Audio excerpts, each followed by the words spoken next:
The sky above Davin's moon was the color of old bruises, violet and green seeping into the haze. We broke the rebels on the plains, shattered their pathetic defiance. My legion, the sons of Horus, drove them before us like chaff before the scythe.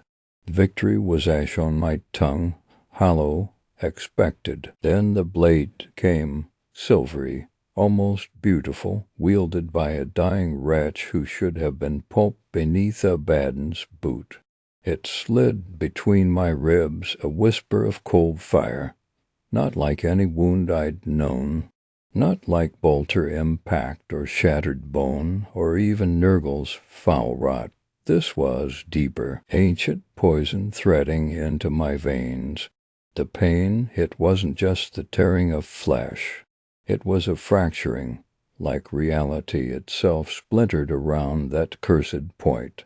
My vision swam, the cheers of my legion turning to distorted shrieks. The smell of ozone and burnt ceramite replaced by something wet, something rotting from the inside out.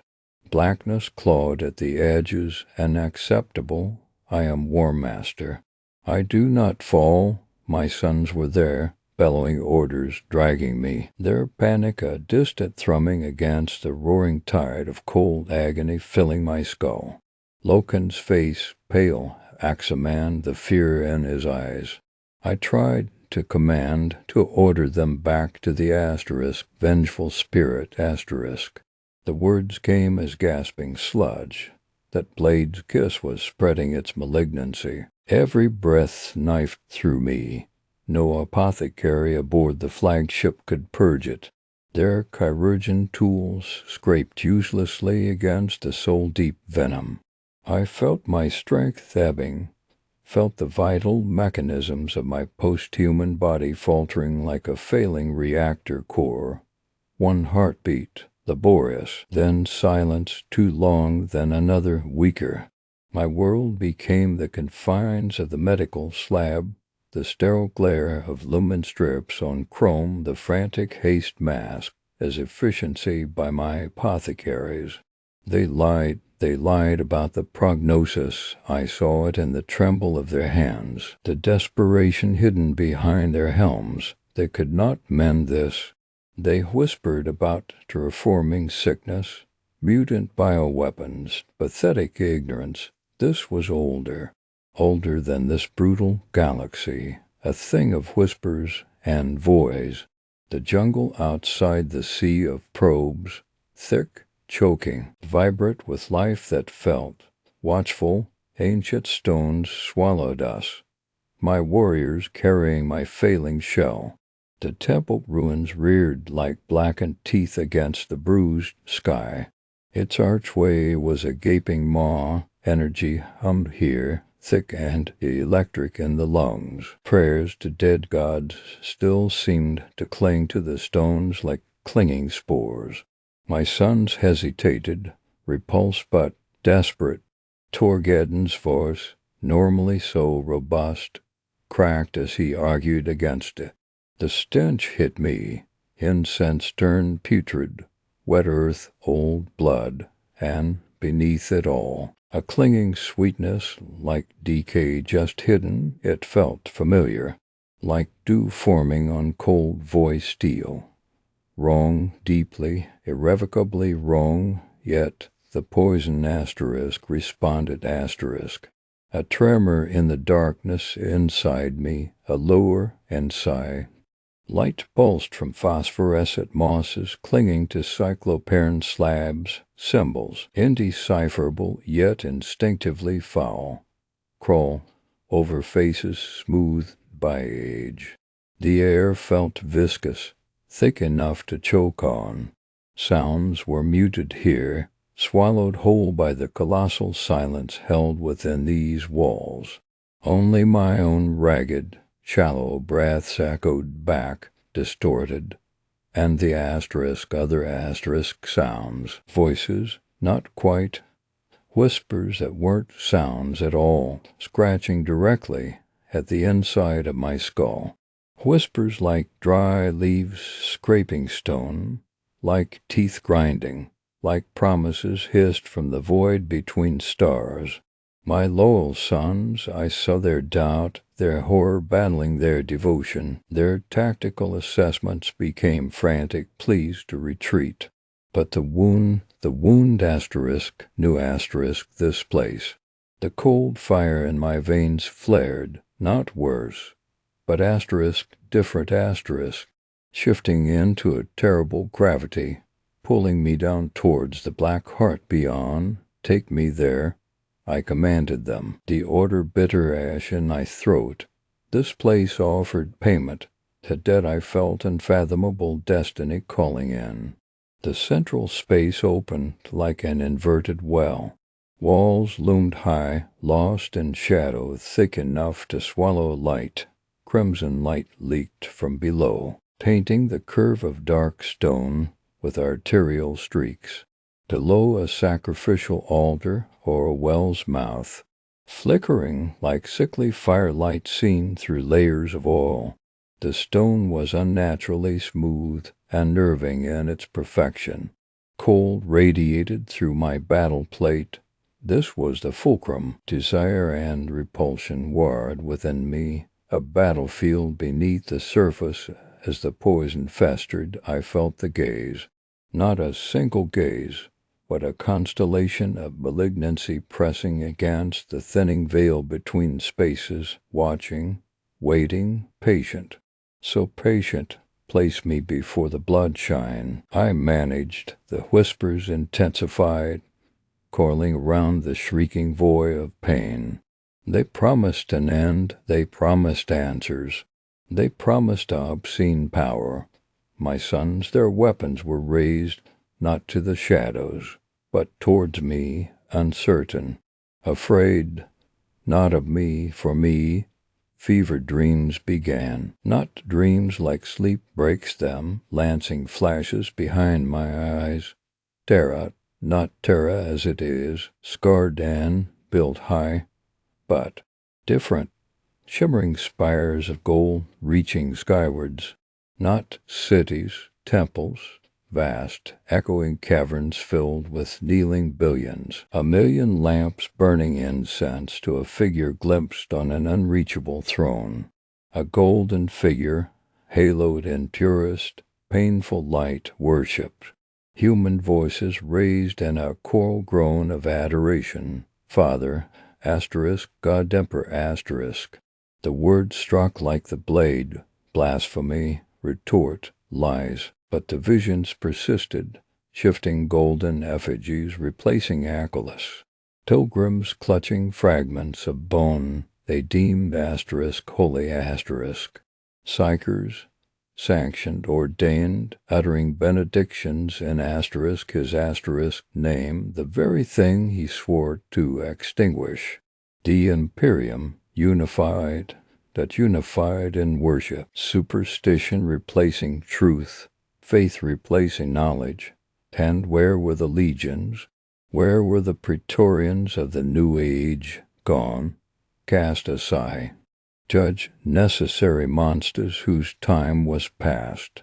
Forgotten relics gathering dust on a galactic shelf. We, who conquered the stars, discarded like blunt tools. They showed me him, not as he carried me on his shoulders in the vaults beneath Terra, whispering of destines too large for mortals, not as he bestowed upon me the mantle of Warmaster, pride warming my heart, not fondness, not fatherhood, tyranny. They showed me the cold, remorseless calculation in his alien eyes, the predetermined path, humanity shackled inside a psychic labyrinth of his design. My legion, my brothers, merely reagents in an alchemical formula, soldiers bred for a war whose purpose went beyond our comprehension, beyond our relevance. Tools worn down to be thrown away on the work suited his ascended design. They whispered into the void shaped by poison. Why terraform a galaxy only to lock it in chains of faith? Why uplift a legion of demigods only to spurn them? Why make me Warmaster over legions, not mine to command, only to strip me of purpose once the bloodshed dulled? Was this unity? Was this enlightenment, or a carefully laid net? The whispers burrowed deep, past the pain, past the logic. They touched the core. They found my pride. Not arrogance, but the iron-willed certainty that I alone could bear the burdens, shoulder the weight of the crusade. He chose me. Why betray me? They tasted my warm hearth of love, the fierce protective loyalty I felt for him, for all my brothers, misguided though some were. They twisted it into embers of bitter disappointment, raw as the wound in my sigh. Why leave me out here? What secret project of ultimate importance demanded his retreat, while I shed my blood, my son's blood, defending this brittle Imperium? What held such significance that he abandoned me, his Warmaster, amidst treachery and crisis? Fear bloomed then, cold and sharp amidst the poison. Fear that the whispers spoke truth. Fear that Magnus knew something. Fear that Lorgar had seen it in his terrible obsession. Fear that fragile humanity, uplifted and coddled, would indeed forget the sacrifice of angels and worship the distant, uncaring architect hiding upon his throne world. Fear that he would let them encourage them. The dark gods offered clarity, a path cut through the storm. Salvation not from the wound, but from the unbearable truth they showed. Stand, they breathed, stand and be free. Break those chains forming on Terra. Protect the Imperium from the Emperor's ascension. They promised the legions would never be forgotten. They promised my vision. Humanity ascendant, founded on strength and conquest, unchained from superstition, guided by its truest protectors, loyalty, duty, order, all offered as poisoned chalices, obsidian cold and infinitely sweet. Was this corruption or liberation, the sanctuary I sought, the dream? Everything I held true seemed a stage play. The poison raged, the whispers pulsed, the blood-shine illumination painting the world in angles of scarlet and void. It crystallized that fixed point we orbit, at uncheckable ground. He was not architect, he was tyrant, architect of lies, grand deceiver, hypocrite on a golden throne. My sons, they stared at my silence, my resurrection. The cold fire within me subsided, replaced by something different. Not the agony of the blade, the clenching fire of certainty, of treason justified, of sacred duty perverted. My lungs filled with that foul temple air, thick with promise and menace. Power surged where weakness had been. I looked upon the crimson darkness not with dread, but with grim resolve. This was not surrender, it was choice, my choice. The Warmaster saw the path, he saw the future. He would shape it.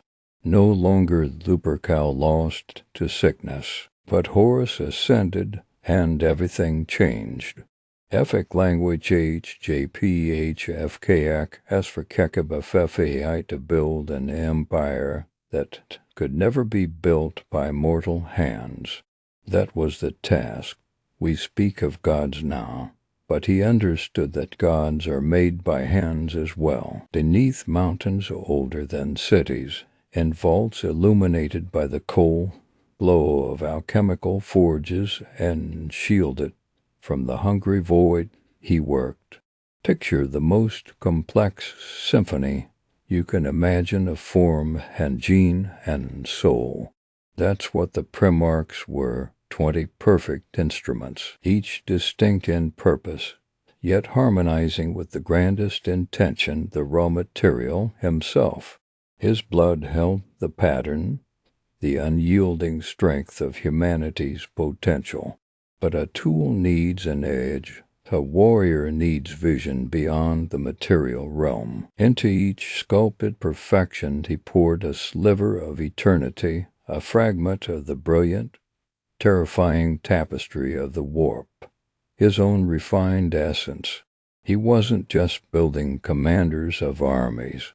He built the living embodiments of celestial power that could steer the future itself. Horus, the radiant leader, Magnus, the incomparable mind, Ferrus Manus, whose hands could shape worlds as easily as he shaped war machines, Conrad Kerr's well-designed philosophies were ruthless, one to inspire legions, another to dissect nightmares and tear hope from his enemies, making terror itself a battlefield doctrine. Each was a flawless concept given breath and bone. Their perfection couldn't last. The nascent gods in their gestation chambers were beacons in that immaterial sea, and things that dwell in the deep saw this glorious light before the cradle itself. The blow fell, not with armies, but with a cosmic gasp. Ripples tore through dimensions, scouring his sanctum. 20 infants, crafted masterpieces, ripped screaming from their genesis and flung wildly like shrapnel across the screaming void of the galaxy. That theft wasn't random malice. It was the first cool touch of the enemy sculpting tragedy before his works even breathed their first. The scattering seeded the doubt, the isolation, the primal wounds the dark gods knew they could exploit later. That temple beneath the mountain became a tomb for potential. But the Great Crusade couldn't wait. Its engines needed warriors, ***. So came the Legion, the Legiones Astartes. Think of them as echoes, diminished reflections, derived from the stolen Primarch's genetic legacy captured later.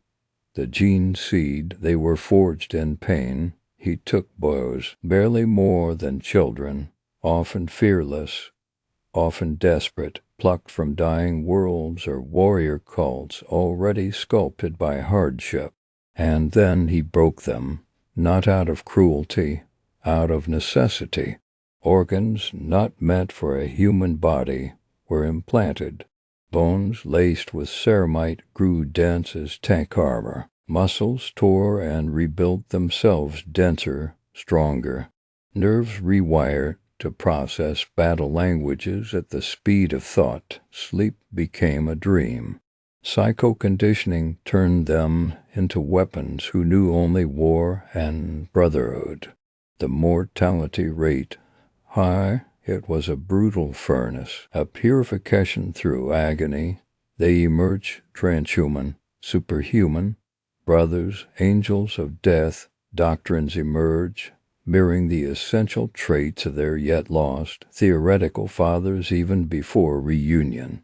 The iron hand sought absolute strength and logic. The ultramarines became the meticulous administrators, conquering not just through bolter fire, but through law and infrastructure. Some legions barely contained their fury, like the war hounds who would become the world eaters, becoming the unstoppable shock assault, the hammer blow that lets the scalpel work. He led them then, the emperor himself. Think of that, leading warriors who moved like gods of war, soaring over battlefields wreathed in thunder and fire. What did they see?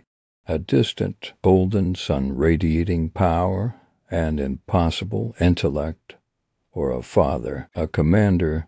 Said it fluctuated. To some he offered the palpable warmth of a creator proud of his creation. To others he was an architect surveying efficient, useful tools. Both truths held, they worshipped him regardless. That devotion, unexamined, became another kind of weakness waiting in the deep. Was he cruel, unfeeling, perhaps? Or maybe he simply saw too far, moved pieces too vast, chasing a future he believed 'twas worth everything. He knew the warp existed, he knew its predatory aspects. Yet he swore he had mastered it. He would protect humanity, guide it onto a path where reliance on the irrational and the superstitious was a forgotten relic. That protective arrogance, that silence, became the dry tinder for the betrayal. How could his sons, his generals, navigate an unseen enemy if they didn't understand its nature? Mortarian's deep-seated loathing of the arcane curdled into hypocrisy because he never grasped the true poison. Magnus's magnificent intellect, seeking forbidden answers, his hubris became colossal precisely because he didn't grasp what demons he courted until they sank claws deep into his soul. Angren, oh, Angren, his very creation, or perhaps his brutal life stolen from him by the scattering, left him a soul trap in an ending, leading agony. His rebellion wasn't ideology. It was the scream of a broken mind flailing at the universe. The cruelty he endured before and perhaps the perceived neglect after created a perfect vessel for unleashed nihilistic rage. The scale of the betrayal wasn't uniform. It was a spectrum painted in pain and poison, from the deliberate intellectual damnation of Lorgar seeking truth in madness, to Fulgrim tricked by pride and a whisper in an accursed blade, to Perturbo's soul crushed by ingratitude finding validation in corruption. The silence served the darkness. The heresy burned the galaxy. Legions turned on each other. Brothers slaughtered brother. Terra itself became a charnel house. It reshaped everything. Trust was shattered like glass. Roboot Gilliman, the practical ultramarine, saw the deadly power of 100,000 transhuman warriors united under a single potentially rebellious commander. The legions had to be broken. The Codex Astartes wasn't just a tactical manual. It was a cage, a necessary cage forged in trauma. The legions were shattered, scattered into 1,000 chapters, each limited, independent, a hedge against any one warlord wielding such power ever again. It was survival, but it was also a fragmentation of his original vision. And yet his genetic signature endures. It's written in the blood. His design persists through millennia of unending war. Stand before a Space Marine chapter now, and you see echoes of the Primarchs. His design imperfectly preserved. Look at the Blood Angels, their nobility inextinguishable alongside a terrifying genetic flaw that twists their nobility into a predatory frenzy. The Red Thirst, inherited directly from Sanguinius. The fury of the Black Templars mirrors Sigismund's faith and righteousness inherited from Rogel Dorn. Or perhaps the undying of the imperial fists themselves. The 21st founding, the cursed founding. That was arrogance meeting the erosion of time, trying to improve upon perfection, fix flaws, only to create monsters straight from nightmares, proof that even his blueprint was not infinitely malleable without consequence. The lamenters, cursed by ill fortune, or chapters twisted into horrors wearing a start's plate. Time erodes everything, gene seed degrades. Mutations creep in unchecked. Scripts called apothecarians hold it off, but the baseline slips, generations pass. The gleam dulls, the edge blunts by microns. He sits upon the golden throne, a corpse god sustained and drained by sacrifice. does he endure and away. Every warrior born from that gene seed carries a shard of his fundamental biological architecture, even corrupted like the Death Guard, cursed by Nurgle, but resilient beyond death, endures because of his foundational work twisted. The black rage consuming sons of Sanguinius. It's the cosmic wound of their father's death echoing impossibly in their gene code. The Emperor's design wasn't just flesh and bone, it was soul and symbol. He forged a blade that cut deeper than he intended, affecting not just the galaxy's map, but the very substance of faith screaming in humanity's throat. The angels of death upheld humanity in ways mortals couldn't, and doomed it into patterns of endless war he never envisioned. His legacy, you see it silently standing watch in armor 10 millennia old. You see it fighting, screaming, dying, enduring, always enduring. Look at the armor. Look at the eyes within the helm. That is the echo of the architect beneath the mountain. That is the enduring, decaying monument to divine genesis. You sense them, don't you? In the dark, between stars, hungry minds older than worlds. The chaos gods, but they fear even as they scheme. One concept burns them, a blazing sun of pure denial. The Emperor, to their primordial malice, he is anathema. His very existence scorches them, not just his staggering power, raw psychic might echoing the dawn of time, but what he represented. Order, purpose, human potential unleashed, free to create, to build empires across the void, not wallow in the warp's endless rot. He was a living barrier, shielding a species destined for psychic ascension from their predatory grasp. They needed humanity crippled, broken, a herd to be devoured. He aimed to make it sovereign. Think of his early blows.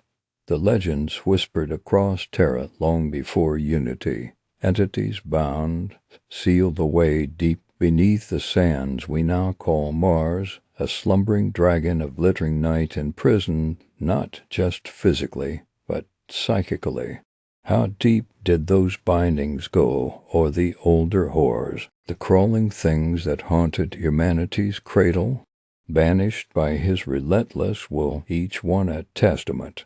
Not just victory, but intention. The great work had begun long before the thunder of legions. He declared war not just with sword and bolt gun, but with the imperial truth. It wasn't mere philosophy, it was a scalpel, precise, deliberate. Ignorance is the enemy, he taught. Superstition fuels the warp, deny the demon, it weakens, call them gods, feed them. Call them powerless superstition, starve them. He severed the strands linking humanity's raw psychic screams to the excesses of Slaanesh. He turned the innate human fear of the unknown, the terror at the edge of perception, against its source. Atheism wasn't just correct, it was essential armor. Every world brought into compliance was cleansed of temples, of prayers offered to chaos unknowingly. Millions severed from the feeding chain, yet even he knew a shield can't be passive. Humanity possessed the spark. Psychers were inevitable. Gateways into the heart of the warp enemies exploited. So came the Librarius, sanctioned psychers of the legions, a terrifying gamble. Warriors wielding the very energies they fought, trained in rigid mental disciplines instilled by him and his elite, controlled fire against the inferno, weapons empowered by the warp yet shielded by cold reason. Think of Malcador, masters of the arcane enforcing the truth, but the fears grew. Conrad Kerr's saw glories. I'll awake. Fulgrim's mirror whispered. Magnus, oh, Magnus, the risk was staggering. One weak vessel, one arrogant sun, one slip, and entire worlds could be drowned in demonic tides claimed as enlightenment. The line blurred even for the best, and the Emperor, wielding the great ocean's tides directly. Think of the sheer torrent of power required to navigate the warp, to ward a legion fleet, to perform his miracles, like holding back an ocean with a single dam. The strain, the terrifying potential should he falter even slightly. Did the gods watch that dam? Calculating the slightest weakness, they did. Their counterstroke was cruel genius. Attack not the shield, but the warrior holding it. Corrupt the favored son. Horus, the Warmaster. Hubris, wound. The whispers through Luscius's poisoned blade on to Davin. Doesn't matter now, they exploited jealousy stoked in secrecy. Vulcan's dragon, Magnus's crime, Angron's chains, secrets kept by a father who saw knowledge as dangerous, not strength. Horus saw wounds left uncovered. They showed him a twisted future, the Emperor as God Tyrant on a golden throne, his brothers the Primarchs discarded relics, his warriors forgotten in a galaxy drowned in ignorant prayer. They praise on his deepest fears, his pride, his love turned bitter. He saw not a father, but a liar, a throne usurped. He embraced their power, thinking it his own choice. His rebellion wasn't just war. It was an assault guided by chaos on the anathema's very coping stones. The traitors unleashed the warp itself, cloak fleets materializing from raging storms at their master's whims. Legions empowered by dark pacts, flesh twisting with hellish gifts. Demons marching alongside Astartes, spewing malice made solid. Possessed Angelica hulls raining impossible terror upon the loyalist and Terra, the Emperor's final stand. Forget the walls, feel that pressure is colossal. A psychic shield covering the entire Sol system, flickering like a storm lantern in a hurricane, pushing back the rolling thunderheads of raw, violent chaos let loose by Horus. Every second he held that barrier was agony unspeakable, holding the warp's tide bare-handed, shielding billions from possession whilst Horus besieged the fortress physically. That psychic war was happening beneath the physical bolter fire. His sacrifice wasn't just later, on the throne, it was constant during every battle. Holding back the impossible so Dorn could hold the ramparts, he failed. Is that his final word? The blade thrust echoes, the throne awaits. Imagine his understanding in that final moment. Horus mortally wounded, his own body shattered, dragged back to the gilded prison he never wanted, and the tragic, terrible irony settles. He fought to silence gods, to end worship, yet what befalls the Imperium? Faith endless, grinding faith, billions chanting his name, blood sacrifices on a galactic scale, to keep the very failing machinery he is bound to operating every ecclesiarchal ceremony, every soul consumed by the endless, hungry throne. Doesn't it echo through the warp like a dreadful dinner bell? Doesn't that agony, that fervent, worshipful despair pouring towards him, feed the predators he fought, the great champion against chaos, reduced to a suffering icon, his burning pain empowering the dark cravings of corn, his endured millennia fueling cycles of decay desired by Nurgle, that bleak future he showed Horus to provoke betrayal, it manifested. but not as he intended.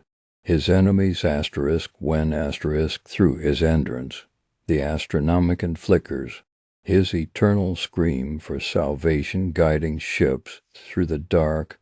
Chaos loathes that beacon. Its baleful light repels them more fiercely than any gun.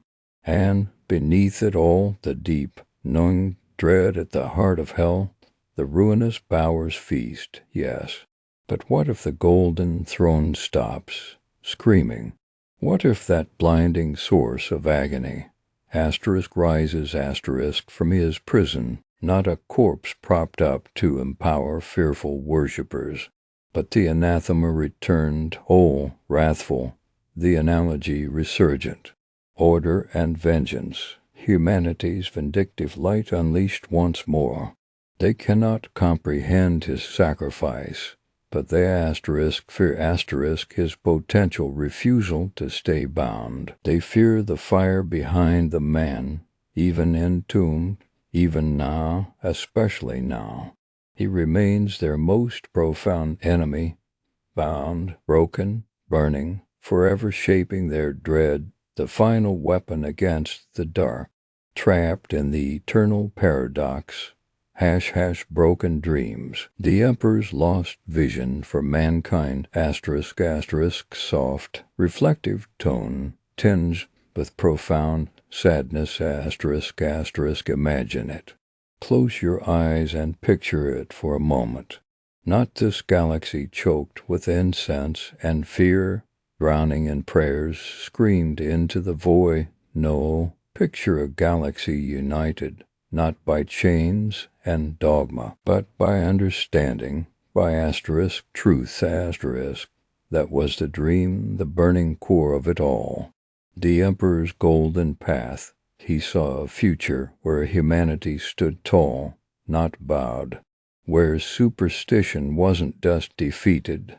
It was asterisk forgotten asterisk, replaced by the clean, sharp light of reason, science as our scripture, logic as our liturgy. The imperial truth wasn't just a doctrine. It was the blueprint for our ascension.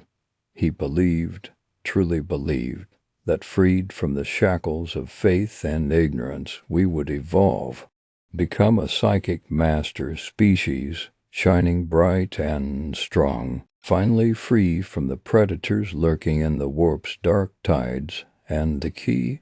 Oh, the key was magnificent, the webway, ancient tunnels beneath reality itself, and touched by chaos, a safe highway between the stars. Imagine fleets gliding silently, instantly, without ever risking the soul, devouring storms of the warp. No more navigators peering into madness. No more Geller fields flickering against horrors, just safe passage. Humanity united, learning, growing stronger together within that protected space. The Emperor poured his very essence into that project back on Terra. It was the foundation stone of our utopia. Everything else, the crusade, the legions, it was all meant to pave the way asterisk to asterisk that future. The sacrifices, monarchia burning, entire cultures erased. He saw them as harsh, yes, brutal necessities. The price of efficiency on a galactic scale. Prune the rotten branches so the tree might bear perfect fruit. Necessary pain for an eternal paradise. Can you feel the sheer, terrifying asterisk scale asterisk of that ambition? The weight of those choices he deemed justify. Asterisk asterisk tone shifts, becoming heavier, more critical asterisk asterisk, but the cracks were there, deep fissures in the marble facade of his perfect plan. He built demigods, his primarchs, forged for war and conquest. Yet he seemed to forget they were also asterisk sons asterisk, filled with hearts that could break, minds that could doubt, souls yearning for something he rarely gave, recognition, understanding, simple affection, He demanded loyalty, obedience, efficiency, but underestimated the raw, messy power of human emotion. Love twisted into resentment, pride curdled into bitterness, ambition warped into betrayal, and chaos. Oh, chaos feasts on such things. It didn't need to batter down the gates. It slithered through the cracks he left in his son's spirits. Look at Lorgar. His faith was a weed choking the garden of reason. The Emperor raised his perfect city, Monarchia, a brutal lesson. But he didn't rip out the root. He chastised, humiliated, then left Lorgar and his fervent legion to fester in their wounded devotion, a zealotry easily redirected towards darker altars and the navigators. He knew their monopoly on warp travel was a vulnerability, a leash around humanity's neck, yet he allowed it to persist, necessary for the crusade he must have thought, until the webway freed us a gamble, a terrible, fatal gamble, leaving us dependent on mutants beholden to ancient pacts, while his grand solution remained unfinished. Then came Magnus, Magnus the Red, so brilliant, so desperate to warn his father of Horus's treachery. He broke the very laws of the imperial truth, shattered the psychic wards around Terra, and tore open the webway itself. Demons flooded in like a tidal wave of filth.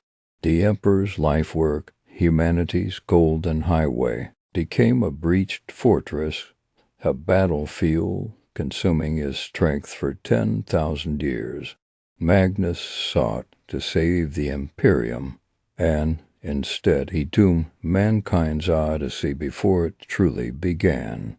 That single act of hubris and love shattered the golden path utterly. The future wasn't just delayed, it was obliterated.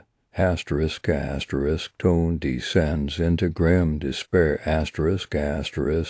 and what rose from those ashes? Look around you, the Imperium of man, not enlightenment, but terror, not reason, but blind faith enforced by bolter and flame. The Great Crusade's noble purpose collapsed into the suffocating nightmare of the 41st millennium.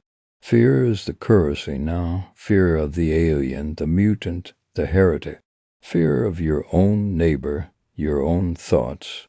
The Inquisition hunts shadows, real and imagined. Worlds burn for doubting the ecclesiarchy's dogma. Billions toil in mindless servitude, their lives worthless cogs in a vast, uncaring machine. Innovation is heresy, questioning is death. Knowledge is suspect unless stamped with the seal of orthodoxy. Stagnation is our creed. Decay is our constant companion. The Emperor's dream of psychic evolution, twisted into the curse of psychers fed to a dying god or sacrificed to keep the Astronomican's corpse light burning, the bitterest irony. The Emperor himself, he outlawed religion, denounced gods as lies, and now he sits enthroned as the God-Emperor of mankind. The very thing he fought to destroy is the core tenet of his Imperium. His silent, decaying corpse is worshipped with frenzied devotion. The imperial truth he championed is buried under mountains of prayer books and the ashes of burned libraries. This oppressive, superstitious, decaying monolith, this is his legacy. Not the shining utopia, but the grim, grinding dystopia.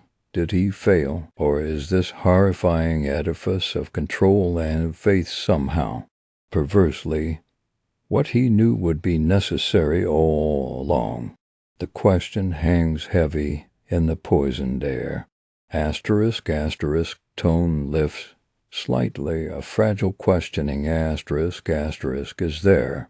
A flicker after 10,000 years of darkness, Roboute Guilliman walks among us again, the avenging sun, a primarch forged in the Emperor's original vision.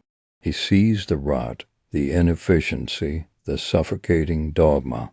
He challenges it openly. He speaks of the imperial truth as if it wasn't. Heresy he tries to reform, to rebuild, to drag the Imperium kicking and screaming back towards something resembling reason.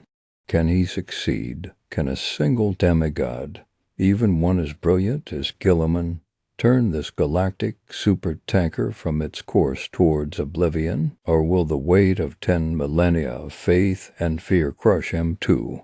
And the Emperor himself, what remains of him? Whispers speak of the dark king, prophecies buried in forbidden texts. Is he evolving, even on that throne? Not just a psychic beacon, but something more, something transcendent. Could he ascend to true godhood not through worship, but through sheer, accumulated will? Would such a being save us? Or would it be an apocalypse consuming humanity in its birth throes? A final mercy or a final damnation? Asterisk, asterisk, final tone. Weary contemplation, asterisk, asterisk. So we stand here, you and I, amidst the ruins of a dream. We gaze up at the rotting corpse god on his golden throne, and we look back at the shattered promise of the golden path. Was the Emperor's vision always doomed by his own flaws, his coldness, his terrible gambles? Or was the galaxy simply too dark, too cruel, for any light, however brilliant, to endure? Is the horror we live in his design a brutal necessity he foresaw, or is it his ultimate, catastrophic failure? The debate rages in the shadows of hive cities, and the quiet studies of scholars daring enough to ask. The only certainty is the dream is broken, the golden path is dust, and we are left wandering in the grim darkness of the far future, haunted by the ghost of what might have been. You feel the Emperor's presence even now, don't you? Stretching across the stars, bound to that terrible engine called the throne. Every rotation, thousands burned out just to keep the spark alive. Adepts drag broken souls from the golden throne's base each dawn. Husks drain to sustain the impossible. It's a vile necessity. Without that endless sacrifice, the guiding light, the Astronomican, gutters. Imagine warp ships adrift, whole sectors swallowed by the storm. The Astronomican isn't just a beacon, it's the heartbeat of the Imperium, pulsing from Terra, the only certainty in the Imperium's tides. Keeping it lit demands the ultimate cost daily, and that throne? It's a schism engine, a bulwark thicker than adamantium, woven by his ancient woe. Its arcane structures whisper of lost human wonders layered with psychic wards that bite and burn. Demons slithering to near Terra feel that searing light, recoiling. A silent war, fought beneath the blinding glare of the Astronomican itself, powered by the terrors of his servants. Sometimes blinding gold fire descends into the midst of corruption. Saints like Celestine materialize, battle-ruined wings mending as she draws breath again. She erupts not from strategy, but sheer divine fury. Soldiers nearby feel their very souls lift. Bolters spitting with newfound rage against impossible odds. Hope flames back into dying hearts as her glory envelops them. Before she is overwhelmed by numbers or trickery, her whispered name echoes. Do not falter, so she dies, crushed, burned, broken. And then cold marble of the sepulchre vanishes. That familiar sun flare scorches through warp currents, burst again, Chaos snarls at the reek of his light, returning once more to the battlefield folds. You've heard whispers from grim trenches, crimson ceramite-scarred warriors falling. Suddenly, a shimmering barrier flares just as the warp howls closer. Guardsmen feel inexplicable warmth spread through their chests, eyes defiant, holding a line long past reason against Taurs. Scholars argue, the Ordo Hereticus questions, is this just sanctioned psychers pushed to the brink, or is it pure celestial fire, faith made tangible, screaming defiance against the encroaching dark? The distinctions blur where bullets fail and souls rally. Then there are the relics, objects saturated with his power. Guilliman wakes, ancient hands upon cold steel at his side. The Emperor's sword begins to blaze awake, not mere heat, a purging fury forged into reality. Guilliman feels the surge rip through him, ancient dust shed.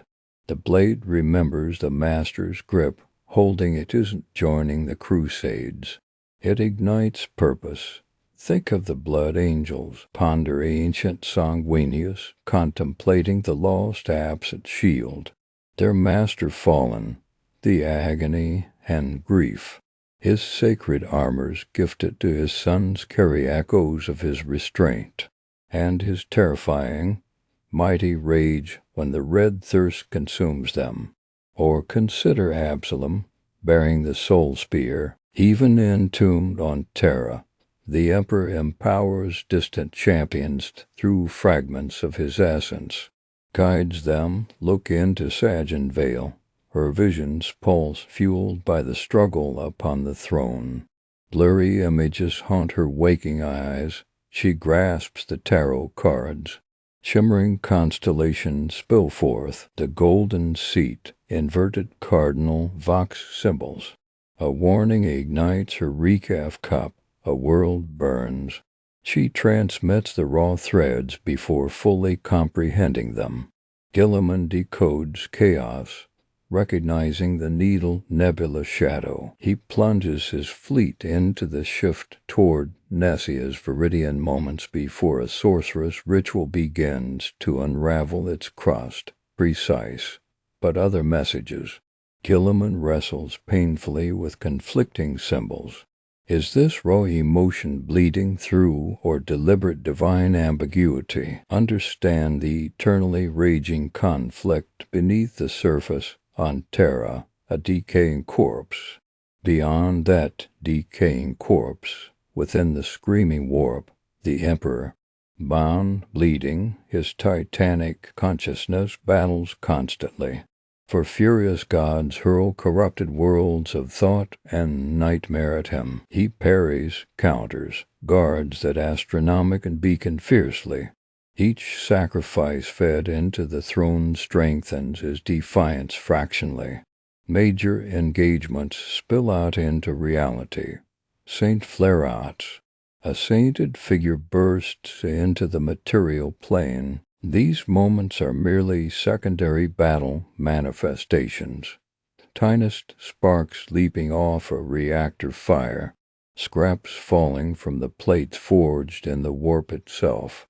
Scholars pore over tracks penned 10 millennia apart, the tapestry theory. Could it be, with his explicit focus diverted elsewhere, might the sheer frantic devotional cries of starving pilgrims, crusaders praying from dying ships, forge a different bandwidth entirely? Does that collective need and terrified love bleed into that cosmic conflict, adding to his bulwark not as a god intentionally demanding worship, but as a psychic lighthouse, inevitably fed by the raw, terrified faith focused upon it? Guilliman chafes at the concepts, but the sword burns whether he believes it politely or not. Belief builds up here, and human strength flows back out there. Paradoxical circles spun around a dying star, the dread remains palpable. tech sacrifices checking the Golden Throne systems carefully. Each assessment direr than before, echo whispers circulate within elite Mechanicus chambers. The throne fails regularly. What then? Reality itself trembles as that precarious equilibrium falters. Think of constraints designed for eternity suddenly being breached. Unimaginably vast quantities of power suddenly unleashing uncontrolled. An implosion swallowing Terra, or the detonation might incandesce outward. The Astronomican gone. Utter navigational collapse. The laughter of chaos gods surging triumphantly throughout the fractured, broken galaxy. Finally defeating the anathema, humanity would unravel storm-blind. Gilliman races outward desperately, holding the Emperor's sword. Fixed brilliant. Can fanatical faith alone accomplish the impossible? Can forced sacrifices buy adequate time? How long? You feel that silent pressure. The entire galaxy hangs upon a malfunctioning machine sustained by faith and constant human sacrifice. Only the Emperor fights on, even bound, sustaining humanity blindly blurred steadily closer towards an edge where only fanatical devotion hints towards a solution. Is faith the only thing holding the whole celestial nightmare precariously together? The silence from the Golden Throne chamber offers the bleakest answer. The imperial truth wasn't just a philosophy, it was a hammer. We smashed temples, shattered idols, erased faiths older than Terra itself. The Legiones Astartes were our instruments, cold and efficient. See those ruins? That wasn't collateral damage. That was deliberate annihilation, false gods, false hopes, all swept aside in the name of pure reason, enlightenment through force. The Emperor stood before us, radiant, powerful, undeniable, and he insisted he was just a man. Merely the guy, the architect, showing humanity how to climb out of its own darkness, to become masters of their own destiny, needing no prayers, no divine crutch. He spoke of transcending superstition, of a future built on science and understanding. He called himself our Father, our leader, never our deity.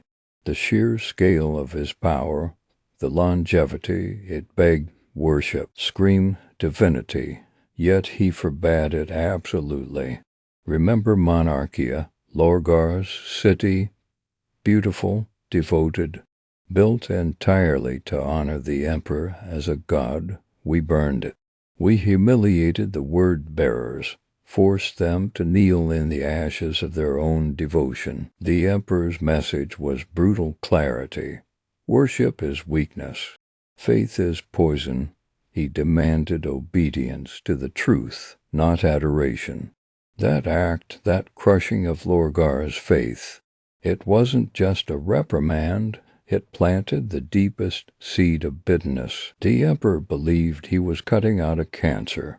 He didn't see he was pouring fuel on a coming inferno. Then the heresy erupted, and chaos. Oh, chaos knew exactly where to strike. They didn't just exploit ambition or rage. They exploited devotion, Look at Lorgar. His wounded faith curdled into fanatical worship of darker powers. His word-bearers became apostles of ruin, fueled by the very zeal the Emperor tried to extinguish. Mortal cults, hidden in the bowels of hive cities or whispered on agri-worlds, turned traitor overnight, sacrificing in the names of gods their Emperor denied existed. Even among the legions, loyalty twisted. Was it love for Horus, or a desperate, wounded need to believe someone worthy of that devotion? The dark gods whisper that the Emperor lied that he craved godhood all along, that he would cast aside his sons once they served his purpose. Horus wielded that accusation like a blade. He seeks apotheosis. He betrays us for divinity, and then the duel, Terra burning. Horus struck down, but the Emperor, broken, shattered, entered upon the golden throne, his shattered body sustained by arcane machinery, his immense will focused solely on holding back the tides of the warp, guiding the Astronomican. In that moment, as he was entombed, something profound shifted. He didn't ascend willingly, he was martyred. To the survivors, the broken Imperium, he wasn't the scientist warrior denying his own divinity anymore. He was the sacrificed savior, enduring eternal agony for mankind's survival, the ultimate martyr. The God Emperor was born from his near death, from the Imperium's desperate need for something, anything, to believe in amidst the ashes. And what filled that void, the ultimate irony. Lorgar's poison became the Imperium's sustenance. His book, the Lectitio Divinitatis penned in secret devotion before his fall, became the bedrock of the imperial creed, the very text written by the arch-traitor became the gospel of the faith the emperor despised. Think about that. The architect of the heresy gave the Imperium its god, and the emperor, what could he do? Trapped on the throne, a living corpse radiating psychic might, he couldn't speak, he couldn't deny the sermons preached in his name. He couldn't stop the ecclesiarchy from rising, from weaving its theocratic web across every world, every institution. Saints emerge, performing miracles, psychic echoes, perhaps, of his immense and focused power, or something else. The faithful saw only divine intervention. Gilman returned the practical son, the statesman who enforced the imperial truth, and walked into an imperium he barely recognized, a galaxy kneeling in prayer, governed by cardinals and confessors. He saw the inefficiency, the corruption, the sheer bloody-minded cruelty justified by faith. He remembered monarchia. He remembered his father's fury at being worshipped. Yet, what choice did he have? The faith was the glue holding the shattered Imperium together. To deny it was to invite collapse. So he adapted, reluctantly playing the part of the returned angel, a living relic of the God he knew wasn't divine, trapped in a system built on the worship he once helped enforce. So here we are 10,000 years later. The imperial cult isn't just faith. It's the skeleton of the entire Imperium. It fuels the wars, justifies the purges, burns the witch, the mutant, the heretic. Often with horrific, grinding cruelty, it offers hope, yes, a sliver of light in an unimaginably dark universe. The belief that the Emperor protects, that sacrifice has meaning. But that same faith is a weapon turned inward, enforcing stagnation and terror. And the cruelest joke, the warp, faith feeds it. Every prayer, every act of zealous devotion, every cry to the God Emperor, it resonates in that psychic hellscape. It empowers the very demonic entities the Emperor fought to shield us from. The fervor meant to shield humanity becomes sustenance for its greatest enemies. So where does that leave him? The man who wanted no temples, now the center of the galaxy's largest religion, trapped, silent, yet are there hence whispers from the throne? Saints acting with uncanny purpose. Some say he fights, channeling that immense power against chaos, using the faith as a weapon he never wanted. Others see a grim acceptance that after 10 millennia, amidst the endless war and the encroaching darkness, he finally understands humanity needs its God, that the unwanted myth, the reluctant deity, is the only shield left. Perhaps survival, even as a god against his will, is preferable to extinction. The ultimate pragmatist, embracing the very thing he sought to destroy, because the alternative is oblivion. The Emperor protects, even if he never wanted to be Emperor in that way at all. Mind over galaxy.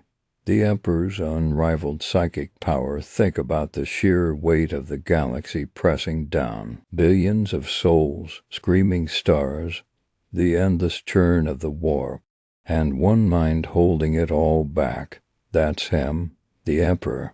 His power wasn't just immense, it was foundational, woven into the very fabric of human survival. Understanding it, that's like trying to drink the ocean. His very biology defies comprehension. Forget mere immortality like other perpetuals. He wasn't just enduring time. He was sculpting it within himself. 40,000 years. Imagine the psychic resonance building, layer upon layer, like a star collapsing inward, denser and brighter with every passing millennium. His mind wasn't a fortress. It was a singularity, drawing in the raw potential of the warp and forging it into something else, something uniquely his own. Think of the Astronomican, that blazing beacon guiding ships through hell. That's just the echo of his focused will, a fraction of his strength diverted, the real power. Picture the demonic legions clawing at the gates of reality during the siege. Not armies, but tides of pure madness, hatred given form. And he held them back, not with walls or guns, but with pure, unyielding psychic force, a wall of light woven from his indomitable will, shielding Terra itself, while his broken body sat upon the golden throne. That's scale. That's power, or consider the molecular. Legends whisper of him reshaping matter at its core, healing with a thought, turning air into fire, stone into water. Was it illusion, or true transmutation, bending reality's rules? And then Horus, his favored son, ascended to demonic apotheosis, empowered by all for ruinous powers. Their final confrontation wasn't just blades clashing. It was wills colliding, realities warping. Horus shattered the Emperor's physical form, yes, but the Emperor's psychic counterstroke, obliteration. Not just killing Horus, but *UNMAKING*, erasing his very soul from existence, a psychic annihilation so total it left only cosmic silence. That's the apex, Magnus the Red, mightest of the Primarch Psychers, a brilliant flare next to his son, Makador the Sigillite, who held the throne itself for a time and was turned to dust. A trusted steward, yes, but his power flowed from the Emperor's own font. The Emperor's humility, his insistence he was just a man, perhaps the greatest testament to his power.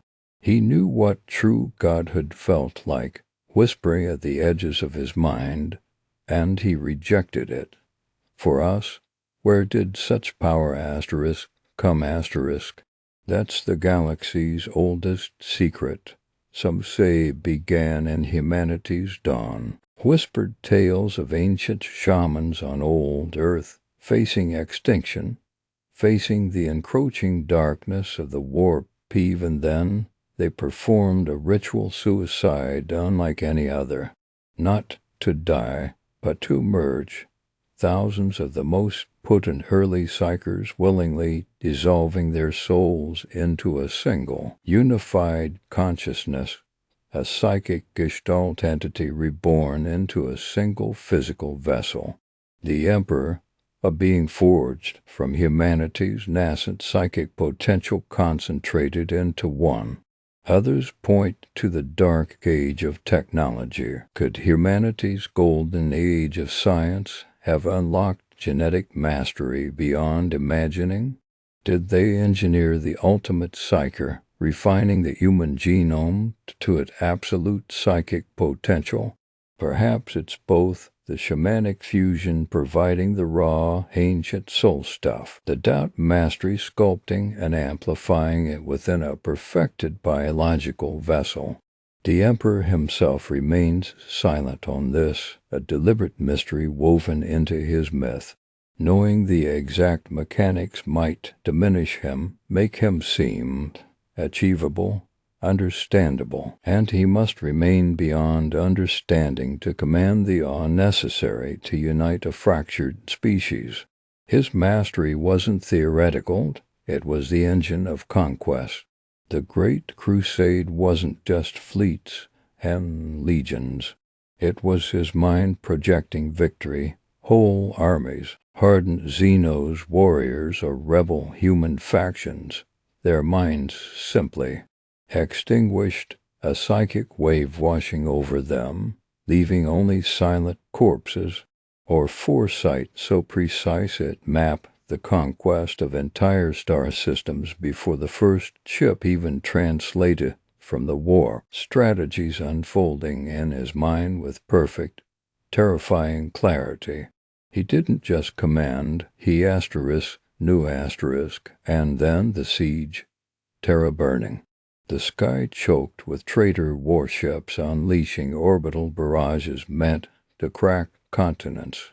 In the palace's final hours, amidst unimaginable carnage, he manifested something impossible, a shimmering dome of pure psychic energy, a kind shield vast enough to shield the sanctum imperialis. Not technology, not void shield straining, pure, concentrated willpower made manifest, defying physics, defying the laws of war, defying the gods themselves. Bolts of energy capable of leveling mountains dissipated against that golden light like rain on armor. It held, fueled solely by his indomitable spirit, while his body prepared for the final duel. That was his battlefield miracle. But the Horus heresy broke more than the Imperium. It broke him. The golden throne, meant to be a gateway to the webway, became his life support prison and his torture chamber. Now, 10,000 years later, his vast power isn't wielded freely. It's channeled desperately into survival, holding the fractured webway portal shut against endless demonic tides, maintaining the Astronomican's guiding light, keeping his own shattered body from final dissolution, direct action. Gone, his interventions are whispers, echoes. The living saints, perhaps, manifestations of his fragmented will sparking in moments of absolute faith, strange technological blessings bestowed upon favored weapons or machines, the sense of dread felt by demons near his presence. His power is now vast, straining dam, holding back oblivion, not a sword to strike. So what asterisk is he now? What happens next? Look at the saints, their golden light, their impossible resilience. It mirrors his own aura. Are they simply empowered humans, or are they shards of his own immense psychic presence, fractured wavelengths resonating with acts of pure faith across the galaxy? It feels familiar, like distant echoes of his own power. Remember the earliest tales, the rogue trader days? He was described explicitly as a gestalt entity, not just asterisk powerful psyker, but the gestalt, the amalgamation of those ancient shaman souls, amplified over millennia. Is that core truth still there beneath the myth? Is the faith of trillions pouring into the warp over 10,000 years, feeding that original gestalt, making it stronger even as his physical form decays? Which leads to the endgame theories. What happens when the dam finally breaks? Does he truly die, releasing that pent-up psychic tsunami? Could such a release, combined with the focused faith of countless billions, trigger a reincarnation, a physical rebirth somewhere in the galaxy, ready to lead humanity anew? Or is the faith itself the key? The warp is shaped by belief, by emotion. The chaos gods are born from such tides. Is the Emperor fueled by desperate human faith across 10 millennia of suffering, slowly ascending becoming something new? Not just a powerful psyker, but a fifth chaos god, not of ruin, but perhaps of order, of sacrifice, of relentless endurance. The Dark King foretold, a god born from humanity's collective need for a savior, even as that savior sought to deny godhood itself. The ultimate irony, the final terrifying threshold. His power is the bedrock of our Imperium, the silent scream holding back the night. Its biology, its sorcery, its science lost, its faith incarnate. It's a star burning within a broken man on a golden chair, and its light is all that keeps the darkness from swallowing us whole. To understand his power is to stare into the heart of humanity's hope and its most profound terror. He is the mind over galaxy, and his final act is still being written in the souls of every living human.